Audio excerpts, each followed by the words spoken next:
باپ اپنے بیٹے کو کوئی بات کہے تو سعادت مند بیٹے کو غور سے وہ بات سننی چاہیے۔ استاد یا شیخ اپنے شاگرد کو کوئی بات کہے تو اسے غور سے اس بات کو سماعت کرنا چاہیے، چونکہ کہنے والا اس کا بزرگ ہے۔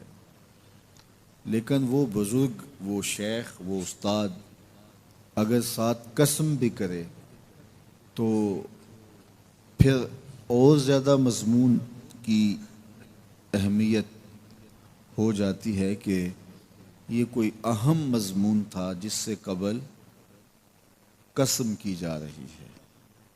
اب یہاں جو ارشاد فرمایا جانے لگا ہے اس سے قبل میرے رب نے رب ہو کے قسم کی ہے۔ میرا مالک تو یوں بھی کہہ دیتا تو کافی تھا، لیکن مضمون اتنا اہم ہے کہ اس کو بیان کرنے سے قبل میرے رب نے قسم کی، اور پھر قسم بھی ایک نہیں کی، 5 قسمیں کی۔ والعادیات ضبحا، قسم ہے ان گھوڑوں کی جب وہ تیز دوڑیں تو ان کے سینوں سے آواز نکلتی ہے۔ راہ حق میں جہاد کے لیے جب گھوڑے دوڑتے ہیں تو ان کے سینوں سے نکلنے والی آواز اللہ کو کتنی محبوب ہے کہ ان گھوڑوں کی قسم کی۔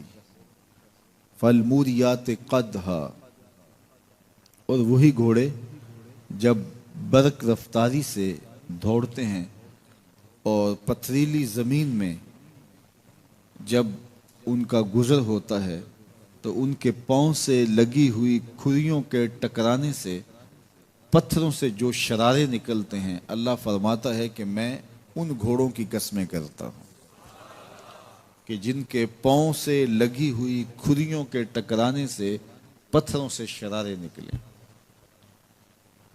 پھر ارشاد فرمایا فالمغیرات صبحا، اور وہ گھوڑے صبح کے وقت جب حملہ آور ہوتے ہیں اور دشمن کے لشکروں کو تخت و تاراج کرتے ہیں تو ان حملہ آور ہونے والے گھوڑوں کی قسم۔ فَأَثَرْنَ بِهِ نَقْعًا، اور جب وہ حملہ آور ہوتے ہیں تو ان کی سموں سے گرد اڑتی ہے، تو اللہ فرماتا ہے وہ گرد اڑانے والے گھوڑوں کی قسم۔ پھر ارشاد فرمایا فَوَسَطْنَ بِهِ جَمْعًا، اور وہ بہادر اور دلیر گھوڑے اپنے سوار کو لے کر کے جب دشمن کے قلب میں گھس جاتے ہیں اور جتھوں پر حملہ آور ہوتے ہیں تو مجھے گھوڑوں کی یہ ادا بھی اچھی لگتی ہے، تو مجھے ان گھوڑوں کی قسم۔ تو 5 قسمیں کی۔ قسم ہے ان گھوڑوں کی جو دوڑتے ہیں تو ان کے سینوں سے آواز نکلتی ہے۔ قسم ہے ان گھوڑوں کی کہ جب وہ پتھریلی زمین سے گزریں تو ان کے پاؤں سے لگی ہوئی کھریوں کے ٹکرانے سے، پتھروں سے جو شرارے نکلیں۔ قسم ہے مجھے ان گھوڑوں کی جو لشکروں کو تاخت و تاراج کریں۔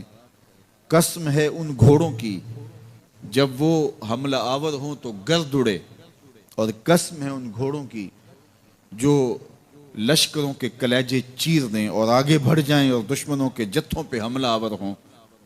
تو ان 5 قسم کے گھوڑوں کی میرے رب نے قسم کی ہے۔ اللہ اکبر! میرے مالک ذات کے گھوڑے اور تو ان کی قسمیں کرے، تو کہا کہ یہ گھوڑے میرے محبوب کے غلاموں کے ہیں۔ اللہ اکبر! محبوب کے غلاموں کے گھوڑوں کے پاؤں سے لگی ہوئی کھریوں کے ٹکرانے سے، پتھروں سے جو شرارے نکلے، رب کو وہ بھی پسند ہیں۔ ذرا غور تو کیجئے۔ تو ذات کے گھوڑے بھی ہوں لیکن نسبت محبوب سے ہو تو وہ گھوڑے بھی اچھے لگتے ہیں۔ اچھا ذرا آگے آ جائیے، ذات کا کتا ہے لیکن ولیوں کے سنگ جڑ گیا۔ اللہ نے اس کتے کا ذکر قرآن میں کیا، بلکہ اس کے بیٹھنے کے سٹائل کو بیان کیا۔ وَكَلْبُهُمْ بَاسِطٌ ذِرَاعَيْهِ بِالْوَسِيدِ، ان کا کتا غار کے دھانے پہ اپنے بازوؤں کو پھیلا کے بیٹھا ہے۔ غار کی دہلیز پر بیٹھنے والے کتے کی حیت جلوس کو، اس کے بیٹھنے کے سٹائل کو قرآن نے بیان کیا۔ مالک اس میں ہمارے لیے کیا ہدایت ہے؟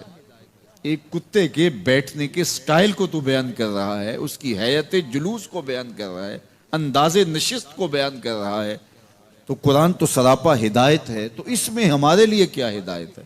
کہا یہی تو بتانا چاہتا ہوں کہ ذات کا کتا بھی ہو، سنگ نیکوں کے جڑ جائے تو وہ قابل ذکر ہو جاتا ہے، اور اگر تم میرے ولیوں سے جڑ جاؤ گے پھر تمہارا مرتبہ کیا ہوگا؟ یہاں تو کتے جڑ جائیں تو قابل ذکر ہوتے ہیں۔ اچھا ذات کی چیونٹی ہے، لیکن راہ تکتی حضرت سلیمان پیغمبر کا، تو اس چیونٹی کی گفتگو اللہ نے قرآن میں بیان کر دی اور اس کے نام کی صورت اتار دی۔ النمل، سورہ نمل اس چیونٹی کے نام پہ صورت ہے جو حضرت سلیمان علیہ السلام کی راہیں تک رہی تھی اور اپنی ہمجولیوں سے کہہ رہی تھی جلدی جلدی اپنی بلوں میں داخل ہو جاؤ، اللہ کے نبی کا لشکر بے خبری میں کہیں تمہیں کچل نہ ڈالے۔ اور حضرت سلیمان نے اس چیونٹی کی بات کو سنا، فَتَبَسَّمَ ضَاحِكًا مِّن قَوْلِهَا، اور مسکرا بھی پڑے۔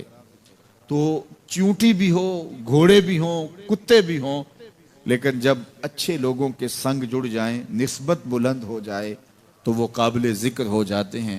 تو ہیں گھوڑے، لیکن میرا رب رب ہو کے قرآن میں ان گھوڑوں کی اداؤں کی قسمیں کر رہا ہے۔